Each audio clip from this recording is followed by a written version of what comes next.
The Hall of Echoes shimmered with crystalline light. Thousands of alien nobles stood silent as the Queen of the Solari Dominion raised her jeweled hand. Behind her, her daughter knelt, a tall, slender being with luminous blue skin, eyes like starlight, and a trembling expression that betrayed her dread. By decree of the throne, Queen Zyra announced, her voice rippling through the chamber, Princess Vera shall bind with the human named Captain Elias Wren of the Terran Republic. A murmur rolled through the court, shock, outrage, disbelief. A human. A fragile, short-lived mammal from a distant backwater world. It was unthinkable. But desperation left the Queen no choice. 4 generations, the Solari, one of the oldest and most advanced species in the galaxy, had faced decline. Their fertility rates had fallen to near extinction levels. No medicine, no science, no technology could reverse it. The royal line, especially, had been cursed. Queen Zyra's daughter, Vera, had been born unable to bear offspring, a truth hidden from most of the Dominion. Until now. Elias Wren stepped forward in his formal uniform, aware of the eyes that burned holes through him. He wasn't a nobleman or a diplomat, just a fleet officer who'd saved Vera's life during the siege of Dalaran III, when a plasma strike had destroyed her escort ship. He had carried her through the flames, refusing to leave her behind. Now, his bravery had earned him an impossible reward, or perhaps, a sentence. The Queen's eyes fixed on him. "Human," she said, her tone sharp as a blade, "do you understand the honor bestowed upon you?" Elias bowed slightly. "I understand it, Your Majesty. Though I'm not sure I deserve it." "You do not," she said flatly. "But my daughter insists. And I do not deny her what little joy she may have." Vera lifted her gaze, her voice soft but steady. "He risked his life for mine. I would rather bond with courage than with bloodline." Zyra's expression flickered, pride, sorrow, perhaps fear. She said nothing more. And so, beneath the blazing crystal domes of Solari Prime, the unthinkable happened. A human and a royal alien princess were Wednesday. Middle, love in the shadow of loss. Their union began awkwardly. The Solari Palace was a world of floating gardens and living architecture, a place that seemed to hum with an intelligence of its own. Elias, a soldier accustomed to steel corridors and the hum of engines, felt painfully out of place. Vera was kind, but distant. The bond between them was ceremonial, a political act, nothing more. At least at first. Days turned to weeks, and weeks to months. Elias found himself drawn to her quiet strength.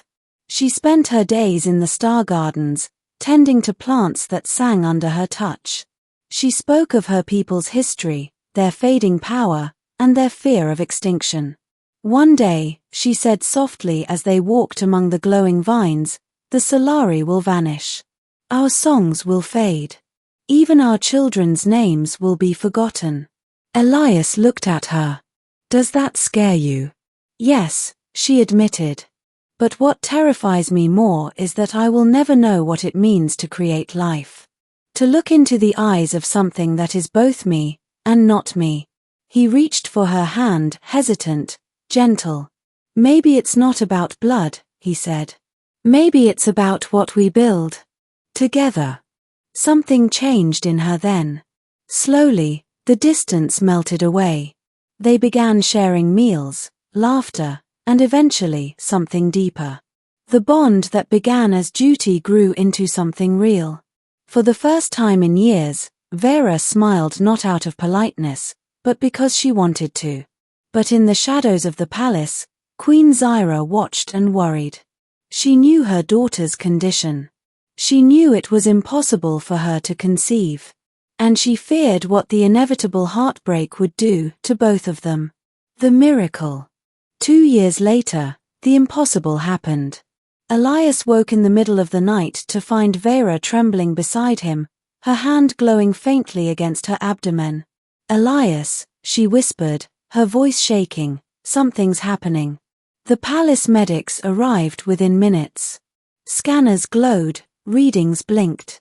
The chief physician, an elder Solari whose skin shimmered like pearl, stared at the display in disbelief. "It cannot be," he whispered.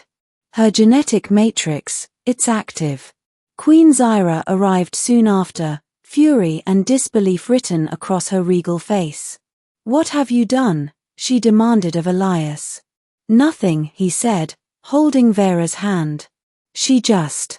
Her body is reacting to your DNA," the physician interrupted. "Your species carries dormant compatibility markers, primitive, yes, but functional."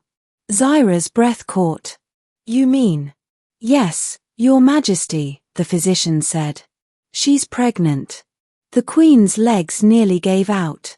Centuries of failed research, of hopeless prophecy, undone by an accident of love. The first Solari pregnancy in generations, with a human father. The news spread like wildfire through the Dominion. Some celebrated it as a miracle. Others called it blasphemy. The High Council demanded the pregnancy be terminated, fearing hybrid contamination. The Queen refused. "My daughter will carry her child," she declared. "And woe to any who speak against it."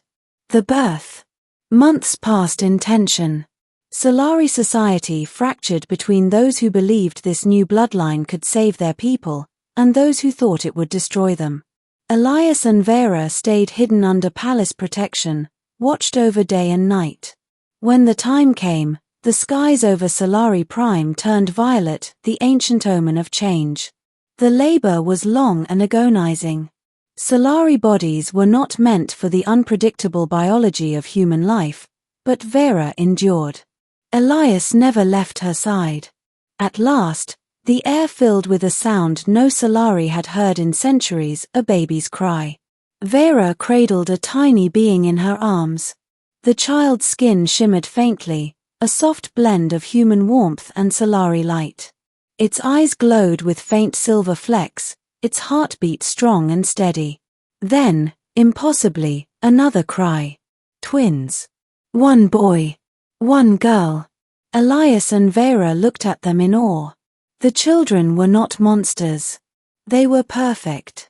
When Queen Zyra entered, she froze. Her breath caught. Her hands trembled.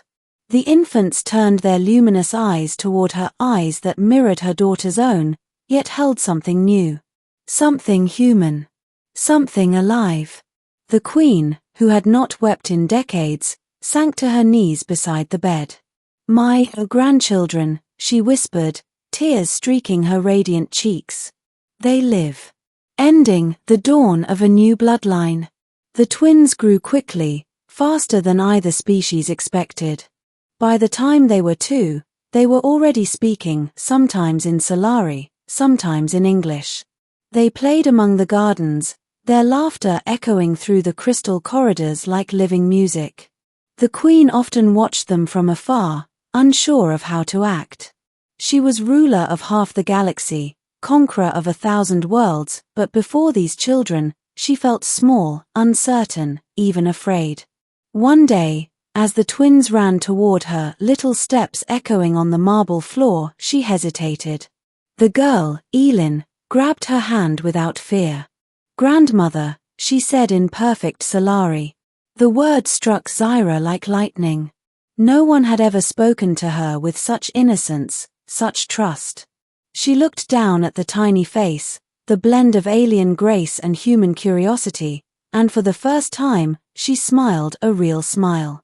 "Grandmother," she whispered, testing the sound. "So that is what I am now." Elias and Vera approached, standing side by side. "They love you," Vera said softly.